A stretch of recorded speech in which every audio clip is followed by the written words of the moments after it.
저는 오늘 읽어드린 디모데전서 4장 5절 말씀을 가지고 하나님의 말씀과 기도로 거룩하여 지니라 이와 같은 제목으로 하나님의 말씀을 증거하도록 하겠습니다. 오늘 그 연 집사님이 계셨는데 이 집사님의 가장 간절한 기도는 남편이 교회에 나와 구원을 받는 일이었어요. 그래서 그 남편을 위해서 쉬지 않고 눈물을 흘리며 기도했습니다. 그런데 어느 날 남편이 새해가 되자 그 집사님에게 여보 나도 교회 나가고 싶어 라고 부탁을 하는 겁니다. 이 여집사님은 너무 기분이 좋아서 남편을 데리고 교회에 왔습니다. 예배를 드리는 내내 그 얼굴에서 웃음이 떠나지 않았습니다. 목사님께서 말씀을 마치신 뒤에 성도들을 향해서 이렇게 이야기합니다. 오늘 새해가 됐고 오늘 우리 교회에 처음 나오신 분들이 계신데 이 시간 예수님을 영접하기를 원하시는 분들은 손을 들어주시기를 바랍니다 라고 이야기를 했습니다. 근데 이제 몇몇 분이 이렇게 손을 들었죠. 그 여집사님은 자기 남편이 손을 들었으면 좋겠다 생각했는데 손을 들질 않는 거예요. 목사님께서 손을 드신 분들에게 이렇게 이야기합니다. 제가 드리는 기도를 함께 따라해 주시기를 바랍니다. 그래서 그 기도를 다 따라합니다. 갈 때는 남편이 교회 가서 너무 기분이 좋았는데 영접 기도를 따라하지 않는 남편을 보면서 이 여자 집사님이 너무 실망을 했습니다. 집에 돌아와서 도끼 눈을 하고 따졌죠. 여보, 아니 교회 가는 것까지 좋았는데 왜 목사님께서 새로운 삶을 살기를 원하는 사람들은 오른손을 들고 내 기도를 따라하라 이렇게 이야기하는데 왜 당신은 손도 들지 않고 그 목사님의 영접 기도를 따라하지 않았어요? 왜 새로운 삶을 살기를 원하는 사람은 손을 들라고 했는데 왜 그렇게 하지 않았어요? 라고 물었습니다. 그랬더니 남편이 아내를 빤히 쳐다보더니 이렇게 얘기하는 겁니다. 여보, 당신은 신앙인으로서의 삶을 지금까지 살았고 나는 비신앙인으로서의 삶을 살았는데 나는 도무지 당신과 나의 차이를 발견하지 못하겠어. 당신은 내가 댄스 파티에 가면 나랑 똑같이 댄스 파티에 가고 내가 술을 마시면 나와 똑같이 술을 마시고 내가 거짓말을 하면 나와 똑같이 거짓말을 하고 내가 화를 내면 나와 똑같이 화를 내니 나는 당신과 나의 차이점을 모르겠어요.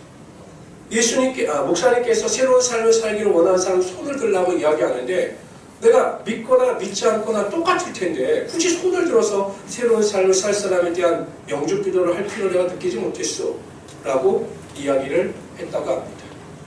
여자 집사님이 얼마나 창피했는지 자신의 신앙을 다시 한번 뒤돌아보게 되었다고 합니다. 여러분들 어떻습니까? 아내로서 남편을 볼 때 남편으로서 아내를 볼 때 여러분의 신앙은 어떻습니까? 미국의 유명한 복음주의 운동가 중에 프란시스 셰퍼라고 하는 분이 있었어요. 1984년도에 돌아가셨는데 이분은 책을 통해서도 젊은 사람들에게 큰 영향을 미쳤고 또 신앙을 통해서도 미국 사회에 큰 방향을 일으켰습니다. 근데 이분이 안타깝게 말년에 암에 걸려요. 많은 사람들이 좀 실망했습니다. 그리고 걱정했습니다. 그런데 이 프란시스 셰퍼는 암에 걸려도 절대 주저하지 않았습니다. 오히려 젊은 사람들에게 마지막 불꽃을 태우기 위하여 미국 전역을 돌아다니면서 그들에게 자신이 전하고자 하는 메시지를 전합니다.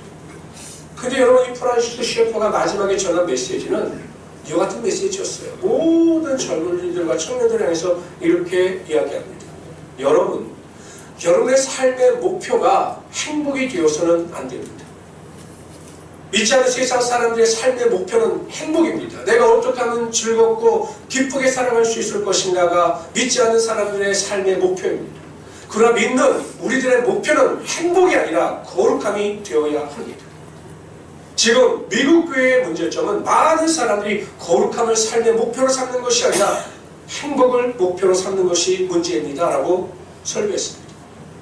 많은 젊은이들이 은혜를 받고 결단을 함으로 말미암아 미국의 종교 부흥의 은혜가 나타나게 되었습니다. 2020년도가 여러분 시작되고 벌써 5일 지났습니다. 보통 사람들은 새해가 시작되면 목표와 계획을 가지게 되죠. 여러분들이 가지고 있는 2020년도의 목표와 계획, 꿈과 비전은 무엇입니까? 셰프의 말처럼 세상 사람들과 똑같이 나만을 위한 행복이 우리 인생의 목표와 목적이 되어서는 안 된다는 것입니다. 일반적으로 사람들은 새해가 시작되면 꿈을 꾸죠. 계획을 세우죠. 목표를 세웁니다. 내가 좀 더 건강했으면, 내가 직장에서 승진했으면, 내가 좋은 학교에 진학했으면, 내가 좋은 사랑을 만나 결혼했으면, 물질의 풍요로움을 누렸으면 이라고 생각을 합니다. 이 세상 사람들이 꿈꾸는 모든 목표와 꿈과 비전이죠. 그러나 우리는 셰퍼의 말대로 우리의 삶의 거룩함을 삶의 목표로 삼을 수 있어야 되고, 거룩함을 쫓아 사는 것을 인생의 즐거움으로 알 수 있어야 하는 것입니다. 왜냐하면 여러분, 우리를 향한 하나님의 뜻이 세상의 행복이 아니라 우리의 거룩함에 있기 때문이죠. 데살로니가전서 4장 3절에 보면 하나님의 뜻은 이것이니 너희의 거룩함이라 이렇게 말씀하셨어요. 하나님의 뜻은 이것이니 너희의 건강함이라, 너희 자녀의 취업이라, 진급이라, 물질의 축복이라 이렇게 말씀하지 않으셨습니다. 하나님께서 저와 여러분에게 원하시는 것은 철저한 거룩함이에요. 세상과 구별되는 거룩함, 순결함, 이것이 하나님께서 저와 여러분들에게 원하신 하나님의 뜻이라는 것이죠.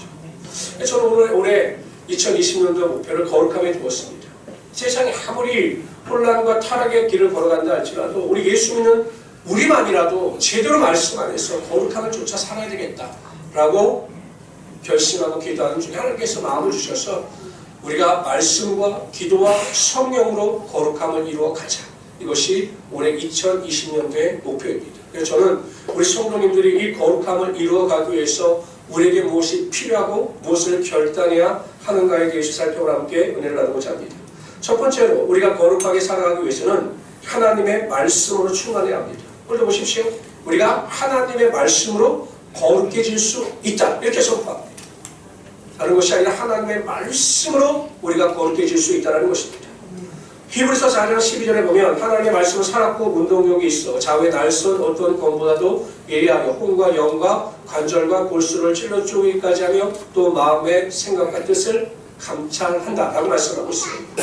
그래서 하나님의 말씀은 능력이 있고 하나님의 말씀은 우리의 영혼과 우리의 심령과 우리의 생각과 우리의 입술을 수술하고 절제시킬 수가 있다는 것입니다. 뿐만 아니라 디모데후서 4장에 보면 3장에 보면 이렇게 말씀하십니다. 다 같이 읽어봅시다. 시작.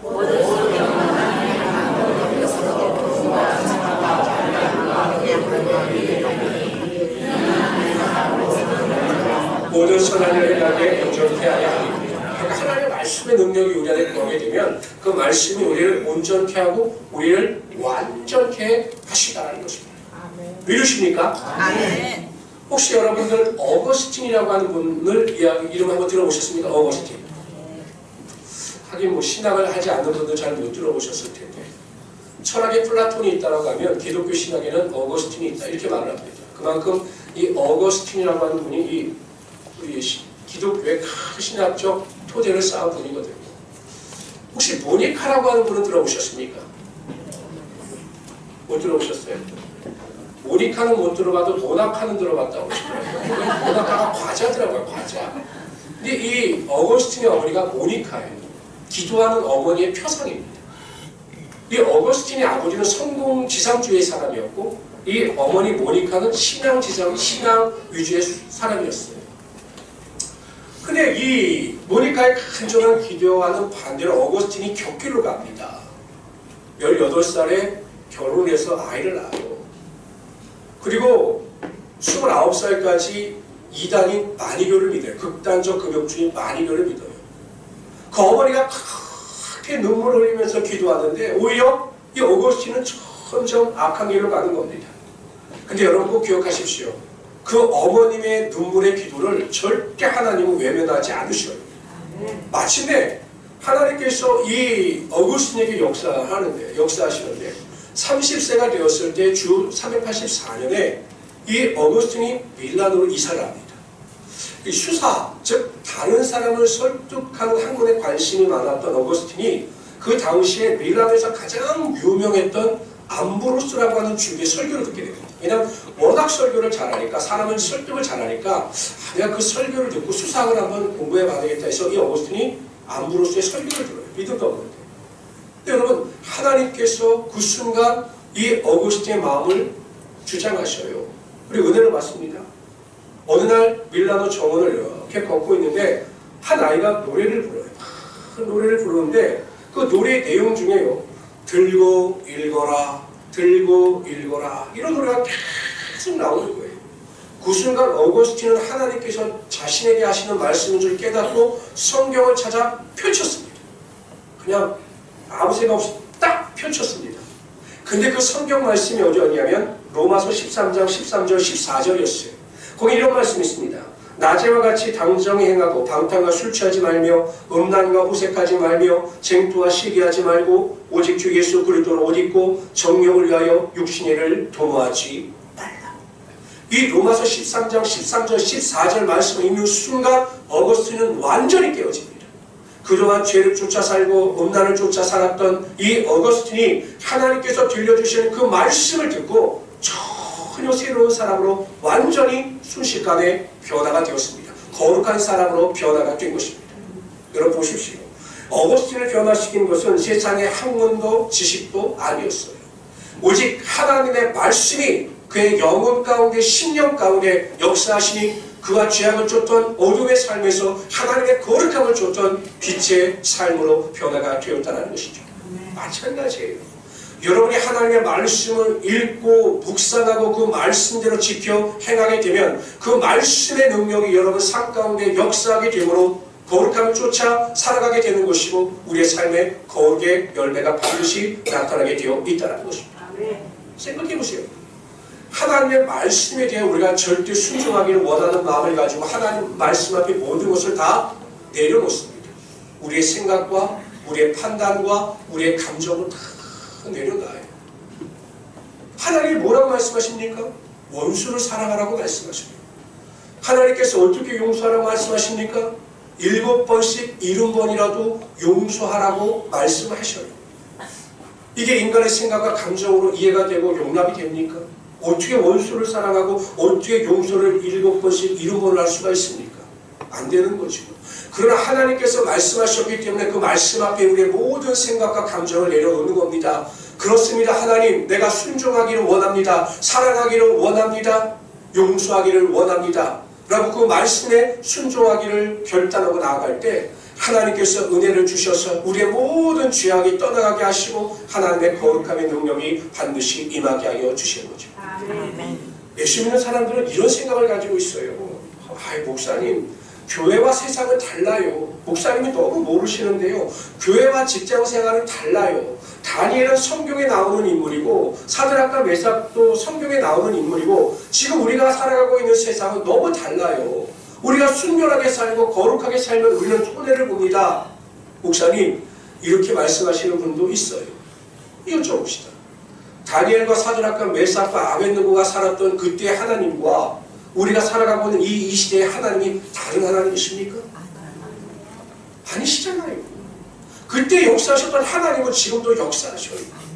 여러분, 다니엘이 왕의 진미를 거부합니다. 왜냐하면 우상에게 드려졌던 그 제물로 음식을 만들 일이 많았기 때문에 왕에게 우상에 줬던 제물을 먹을 수가 없었던 거죠. 포도주 같은 경우는 보통 나시린들은 자신의 거룩함을 위해서 포도주를 먹지 않았거든요. 다니엘이 사드락과 메삭과 아벳느고가 하나님의 말씀에 순종하여 거룩한 은혜 가운데 나갑니다. 하나님께서 은혜를 베푸시죠. 채소와 물만 먹었는데 훨씬 더 다른 사람들보다 건강하고도 그렇게 보였던 겁니다. 여러분, 우리가 다니엘을 읽을 때 주목해야 될 내용이 있어요. 여러분 보세요. 처음서부터 사드락과 메삭과 아벳느고가 풀무불에 들어가는 이야기가 나오는 것이 아니에요. 다니엘이 사자굴에 들어가는 이야기가 다니엘서 1장에 나오지 않습니다. 다니엘서 1장에 나오는 가장 첫 번째 메시지는 다니엘과 사드락과 메삭과 아벳느고가 왕의 진미와 포도주를 거부하고 거룩하게 살기로 뜻을 정하고 거룩함 가운데 승리했다. 이것을 강조하고 있어요. 다니엘과 사드락과 메삭과 아벳느고가 거룩함 가운데 순종하여 하나님의 은혜 가운데 거룩함을 지키니 하나님께서 그들에게 은혜와 능력을 허락하여 주신 거죠. 우리는 행해보지도 않고 안 된다고 생각해요. 직장에서 거룩함을 지키려고 노력해 보지도 않고 안 된다는 거예요. 왜 안 됩니까? 하나님은 지금도 살아계신데. 하나님은 거룩하게 살아가는 자들을 반드시 높여주시고 그들의 삶에 하나님의 역사가 나타나게 하여 주시는 것입니다. 하나님의 말씀을 읽어보십시오. 하나님의 말씀을 적용해 보십시오. 하나님의 말씀대로 살아가 보십시오.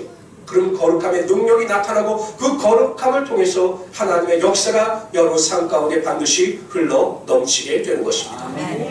저는요, 목회자로서 가장 행복한 일이 무엇인가를 생각해 봤어요. 여러분 이렇게 보면 목회자는 별로 재미가 없어요. 왜냐하면 만나는 사람도 없죠. 왜냐하면 다른 사람을 만날 시간도 없고 다른 사람들과 뭐 이렇게 이야기하고 뭐 할 시간이 없어요. 설교 준비하다 보면 없어요. 별로 서로 이렇게 일주일 동안. 근데 뭐가 즐겁냐면 이 말씀을 준비하다가 하나님이 부어주신 은혜가 있어요. 정말 그렇게 될 것 같은 확신이 생겨요. 진짜 하나님께서 한번 뛰어내려봐라 그러면 뛰어낼 수도 있을 것 같아요. 왜냐하면 하나님은 지금도 살아서 역사하시기 때문이죠. 저는 우리 모든 성도님들이 정말 큐티 열심히 하셔서 매일 하나님의 말씀을 읽고 묵상하고 그것을 내 삶에 적용하심으로 하나님의 큰 능력을 맛보며 살아가시는 우리 귀한 성도들이 되시기를 주님으로 축원합니다. 두 번째로요. 우리가 거룩하게 살아가기 위해서는 오직 기도해야 합니다. 기도와 관련해서 성경 이렇게 말씀하셔요. 다 같이 읽어봅시다. 시작. 너희가 욕심을 내어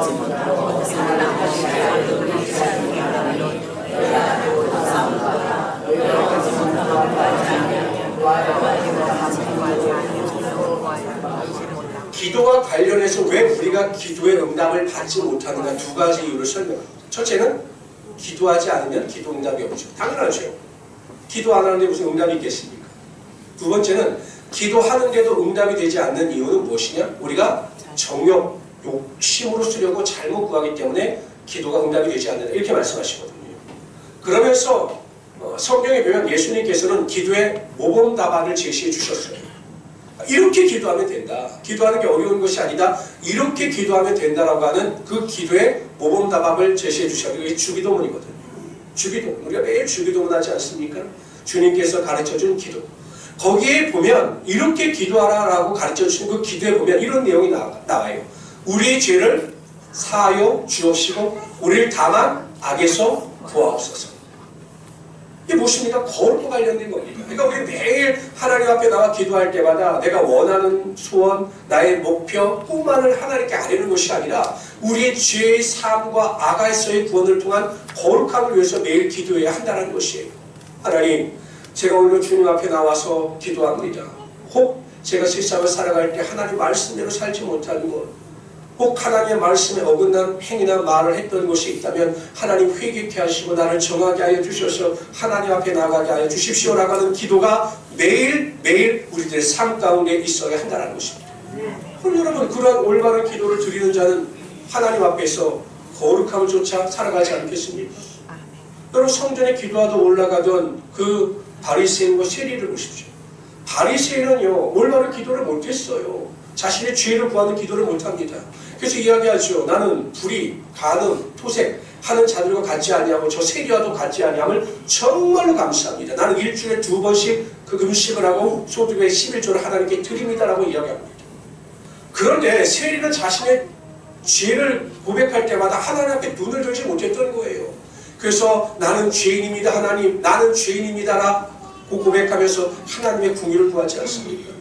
이러한 기도가 우리의 삶에 필요한 것이고 그럴 때마다 하나님께서는 우리의 기도 가운데 함께하여 주셔서 거룩함의 능력이 반드시 나타나게 하여 주시는 것입니다. 여러분 기도하는 사람들, 정말 기도에 깨어있는 사람들은 거룩함을 쫓아 살아갈 수밖에 없는 거죠. 제가 전주에서 사역할 때요 열심히 예배 때 나오는 집사님이 하루는 나오시지 않는 거예요. 한 며칠 됐는데도 그냥 얼굴을 못 보겠어요. 그래서 제가 전화를 했어요. 아니 집사님, 아니 그게 교회 열심히 나오시던 분이 지금 어디 계셔요? 내가 전화를 했더니 목사님 저 가출했어요. 아니 50이 넘으신 분들 가출하십니까? 그랬더니 저 지금 가출해서 안양에 있어요. 안양에. 이러는 거예요. 무엇 때문에 가출하셔서 안양까지 가셨어요? 라고 물어봤더니 자초지종을 이야기하는 거죠. 그 바깥 집사님에게 이야기를 했대요. 올해는 우리가 재정적으로 어려우니까 개인 택시 구입하는 걸 내년에 하자. 그랬으면 남편들은 어떻게 해야 합니까? 내년에 해야 합니까? 올해 해야 합니까? 그래 남편들은 부인의 말을 듣지 않고 작정을 했는지 이 집사님이 가셔갖고 또 개인 택시 파는 사람 이야기했더니 그날 당장 계약을 하고 돌아왔다는 거예요. 아내에게 협의도 없이 그냥 덜컹 사갖고 왔다는 거예요. 그럴 때 여러분들 기분이 어떨 것 같습니까? 회장 집사님 화나죠. 그래서 가출하는 거예요. 그래서 안양으로 가출하는 거예요. 제가 이야기했어요. 아이고 집사님, 싸우셔도 가정에서 싸우시고 싸우셔도 교회에서 기도하면서 싸우셔야지 왜 그 안양까지 가출하셔서 왜 안 오시고 왜 그러시냐고 내려오시라고 이야기를 했더니 저한테 대뜸 그러십니다. 그래서 안 내려가요 목사님. 분명히 제가 전주에 있으면 목사님 오셔서 기도합시다. 같이 기도하면 하나님께서 해결해 주실 겁니다. 그리고 교회 나가면 하나님께서 저에게 뭐라고 말씀하실까요? 내 남편을 용서해라.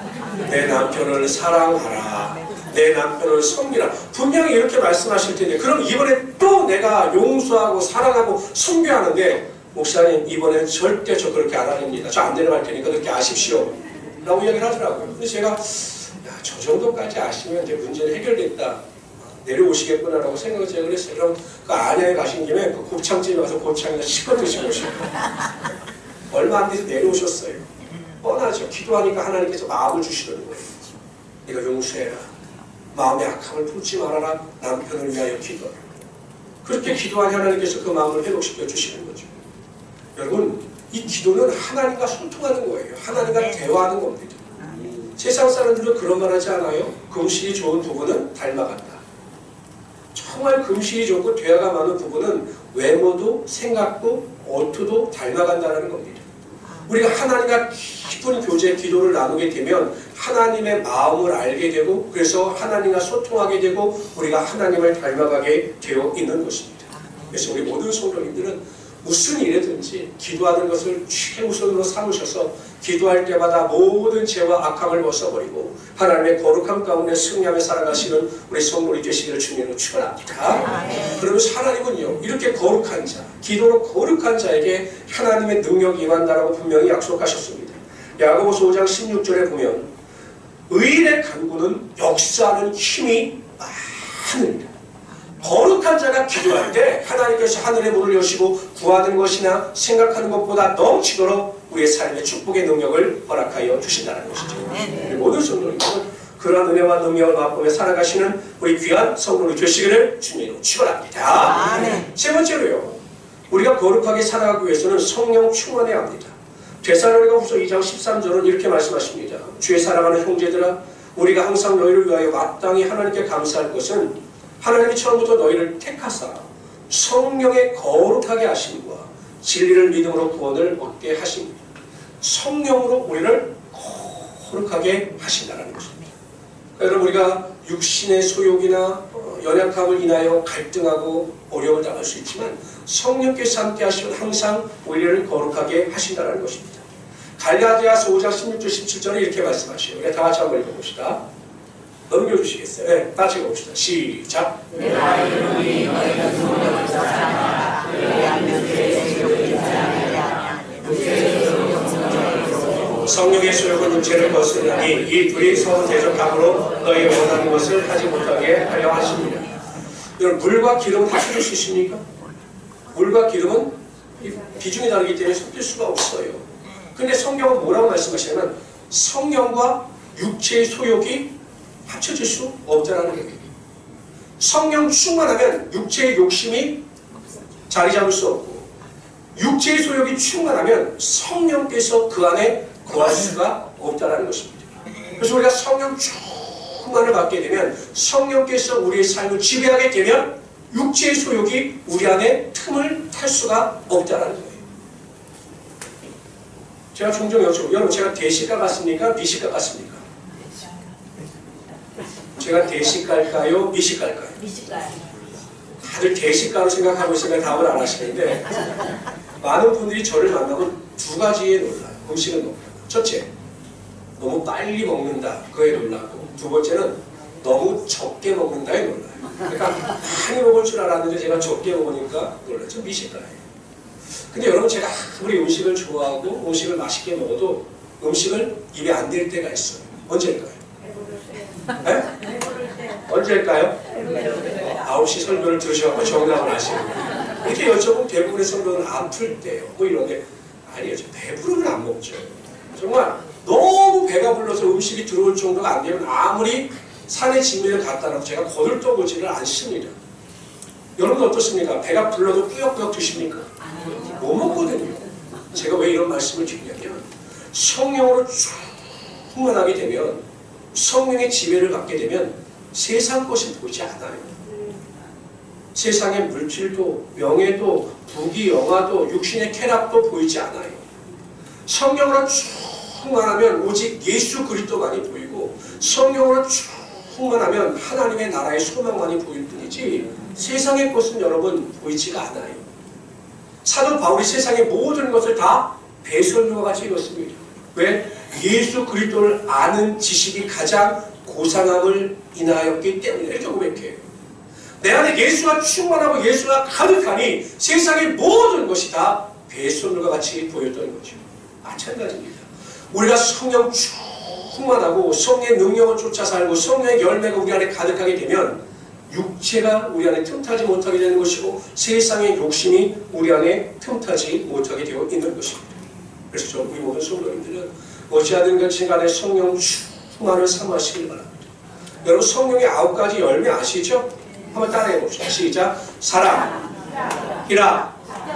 아니 왜 먼저 하세요? 내가 한번 따라하라고 하시니까. 사랑, 희락, 화평, 자비, 충성. 사랑, 희락, 화평. 사랑, 희락, 화평, 오래 참음, 자비, 양성, 충성, 온유, 절제.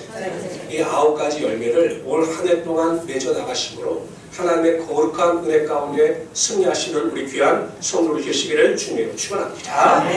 예수님께서 광야에서 40일 동안 금식하셨어요.